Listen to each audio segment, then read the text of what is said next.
របៀបប្រើប្រាស់ប៊ូតុងបាយនិង cell បាទបងប្អូនបន្ទាប់ពីយើងបង្កើតaccount demo មកហើយបានរួចរាល់យើងនឹងប្រើប្រាស់ប៊ូតុងបាយនិង cell ដើម្បីធ្វើការជួញដូរនៅក្នុង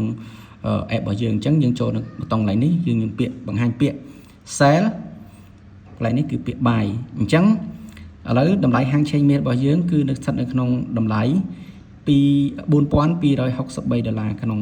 1 ounce បាទ1 ounce គឺស្មើនឹង 8G 8ហ៊ុនបាទអញ្ចឹងតើតើនឹងការប្រើប្រាស់ប៊ូតុង buy និង sell បងប្អូនអាចកំណត់តម្លៃ buy ឬ sell បើសិនបើបងប្អូនវាយ 0.01 មានន័យថាបងប្អូន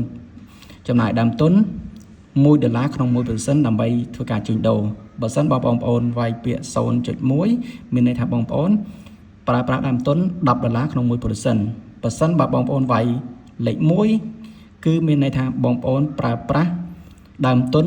$100ក្នុង 1% ក្នុងការ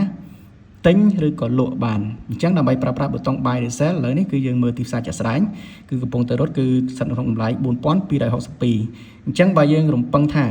ទីផ្សារនឹងចុះយើងអាចប្រើពាក្យ sell តំណាងឲ្យការចុះ buy តំណាងឲ្យការឡើងប៊ូតុងពណ៌ក្រហមគឺចុះបាទគឺយើងប្រើពាក្យ sell ពណ៌បៃតងឡើងយើងប្រើពាក្យ buy អញ្ចឹងទីផ្សារនេះយើងរំពឹងថាចុះអញ្ចឹងយើងអាចចុចពាក្យ sell ទៅនៅពេលចុចពាក្យ sell វានឹងចុចកំណត់តម្លៃដែលយើង sell នឹងហើយវានឹងរ៉ាន់តាមនេះបែបនេះហើយបើយើងចង់ដឹងថា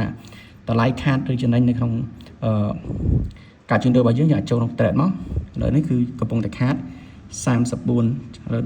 ខាត$5ឥឡូវចំណេញពណ៌បៃតងគឺមានន័យថាចំណេញតំណាងឲ្យការចំណេញអញ្ចឹងឥឡូវយើងចំណេញ$16.47ហ្នឹងគឺឡើងចុះតាមហ្នឹងបានអញ្ចឹងបើសិនបើយើងចង់បិទការចំណេញខាតរបស់យើងចូលចុចប៊ូតុង trade 3នេះមក